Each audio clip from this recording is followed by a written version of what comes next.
Hello, everyone, and a huge welcome to our this afternoon's bite-sized PL with Kell. Today, I'm going to share with you what you can do to really build skills with your community and family studies students. And I think the syllabus will only get you halfway. We need to really start to embed skills with our students. And I know that if you are an avid follower and have listened to me for a little while, you would know that some of these things are big picture skills that the kids can really start working on these from year 7. So I presented this brand new acronym at our CAFS conference on the weekend, and I'm absolutely delighted to share it with you today. So it comes under the banner of Empower. So really looking at these key skills to help our students really improve what they do. So the first one is, so Empower, E for Empower, stands for explicit knowledge and understanding of the syllabus. Obviously, the kids need to know the learn abouts, the learn to, and that crucial gap between that knowledge and that application of content. I know our students love acronyms. Let me know in the comments if your students love acronyms in their course. I know that lots of my students were really great at recalling their acronyms, but sometimes some of my lower ability students really couldn't, they couldn't articulate that content. So obviously having that really good basis for, first of all, recalling the content, but really applying that content is part of the secret here. So we kind of covered this on the weekend at our CAFS conference, like a recipe to success. And these were some of the key ingredients to really help improve those skills with the kids. So the first one is explicit knowledge, and especially that understanding of the content, and really trying to work out some of the things that the students might make some common mistakes in and misconceptions in. The second one, and I really think this is kind of the second part of the piece of the pie, is really that meaning and application of the glossary of keywords. So for Empower, the M stands for that meaning and application of our glossary of keywords. Now, I'm not sure about you, but when I first started teaching, I had no idea about the impact of these glossary of keywords. We didn't learn it at uni. We didn't certainly have any professional learning around it. It wasn't until I started doing HSC marking, I actually realized how important those glossary of keywords are. And ever since then, ever since I first started doing HSC marking back in 2007, I really ramped up that application, really made sure that I provided lots of scaffolds, lots of modeling, lots of demonstration to help my students really improve their skills in the glossary of keywords.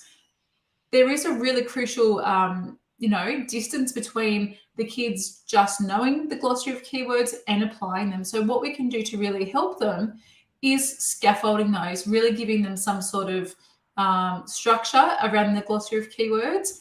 And inside the CAFS Collective, my CAFS membership, I show you guys how to break those down. I provide sentence starters around that. I provide you with the scaffolds and everything that you need to help the kids really improve their application of the glossary of keyword. Okay, the P in Empower stands for Peel paragraph structure. So Peel, sexy teal, same type of thing, some sort of structure to their response. So building on these crucial skills with our kids is really important. And I think if we have some sort of consistent approach with Peel, it's really important for the kids to be set up for success.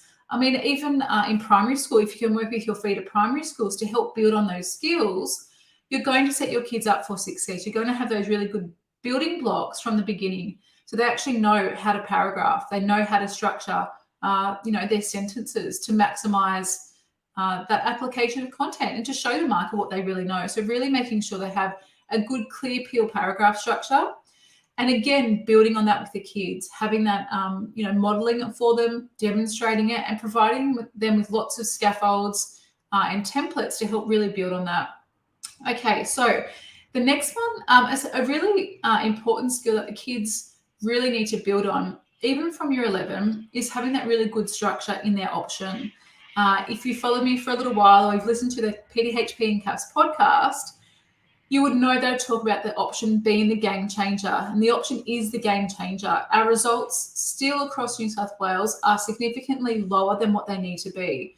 I'm talking, potentially the kids missing on really crucial marks because they don't have a clear structure to their response for the option. So option part C, especially having that really good introduction, a number of peel paragraphs, embedding wellbeing along the way, and making really good strategic links to content is part of that, that recipe to success. And a lot of the times the kids can just regurgitate the content, but again, the application is really lacking. So having a really good, clear structure in terms of our option is really crucial. In terms of the option, really making sure that we have those good building blocks for wellbeing. Now, wellbeing is kind of, well, has been the umbrella of our course across many years. And I shared with our CAFS conference attendees that there is still a bit of a misconception that the kids talk about wellbeing in all of their responses, in all of their paragraphs, and that is not actually the case. The kids don't need to talk about wellbeing in all of their responses. Let me know in the comments if that is new to you, because I know that many, other professional learning out there, I've heard people say, oh, I listened to that at a course, or I listened to that during a webinar, that someone said, the kids have to talk about wellbeing in all of their responses. I'm talking parenting and caring, I'm talking groups in context.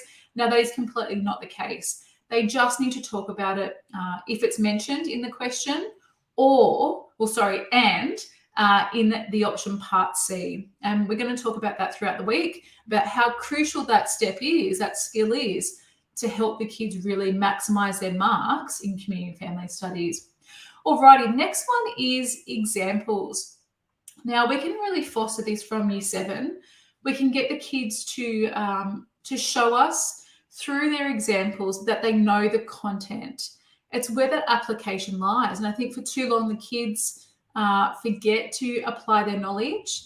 They might rote learn a definition. They might rote learn something from the textbook, or they might know an acronym, but they don't actually, they can't kind of pick out some examples to really showcase their knowledge and understanding. So really giving the kids a good, clear structure, those foundational skills again, with those examples is really crucial, again, to maximize their marks. And we can see that in our common grade scale, in our performance band descriptors, exactly how important that is to really show some good examples. And again, I'll introduce another acronym called SWAV. And SWAV, I talk about that a lot with my CAFS Collective members. We have some scaffolds and some templates inside our CAFS Collective membership to help you with that. But it's also, really, really important to talk to the kids about having really specific examples in their responses, being really unique, applying their examples in a number of ways. Also providing lots of variety in what they talk about, but also being very explicit. So SWAV is our acronym for examples, and really giving the kids, again, those foundational building blocks to help improve what they do. Let me know in the comments how you guys actually start to incorporate examples into your classroom. Is it something that you like to try to do in year 7, in different ways, maybe by using matching cards or some sort of table or some sort of case study with the kids? Let me know in the comments what that might look like in your classroom. Okay, the last part of this building block for skills with our acronym EMPOWER is something called Run Far. Now, Run Far was developed back in 2008. I had 2 wonderful girls in my PDHPE class. It was the first time I taught PE, that these guys also had CAFS as well. Megan and Jess were their names. And I started to kind of observe and watch, I don't know how well they were doing. And I remember maybe supervising maybe a trial or some sort of maybe a half-yearly examination. And these guys were kind of, they were decoding their question first before they put pen to paper. They were having a clear plan of attack for 30 seconds to a minute before they dove into things. And I asked them, like, what are you guys doing? Like, Megan had this little lead pencil and she kind of like scratched like this. I said, Megan, what are you doing? She said, I'm actually planning my answer before I start to write. I'm actually decoding it first and then I'm going to give it a go. I'm like, okay, this is a bit of a secret. This is a bit of a strategy for success. So as a result of that little kind of that observation, I then developed Run Far, and Run Far I've used in professional learning across New South Wales, since 2008, and taught this to my students, but also taught it in masterclasses to thousands of students across the states in both PE and CAFS. So Run Far is a very simple and easy way to break down a question before the kids actually put pen to paper. So really reading it, underlining the bits, naming any definitions that they might have of either the glossary or the content. Also formulating a plan of attack, maybe a mind map, that type of thing, answering it in the lines provided, and then rereading their answer and reviewing it before they actually are happy with it and moving on. So that is Run Far. And look, even inside our CAFS Collective membership, I give you guys all the scaffolds and templates and strategies to help show you what that looks like, but also to give you guys, broken down questions with Run Far, questions, exam questions, assessment questions, that type of thing. So that covers Empower, and it's really those foundational skills to help our kids succeed and be successful in our course. So let me know in the comments what particular skill you're still working on with your students, because it's my core mission, it's my job to help you to get you from where you are right now in CAFS to where you want to be, to fast track your success, but also to help protect your time, your energy, and your well-being with all the resources and templates and activities that you need to set up your kids for success.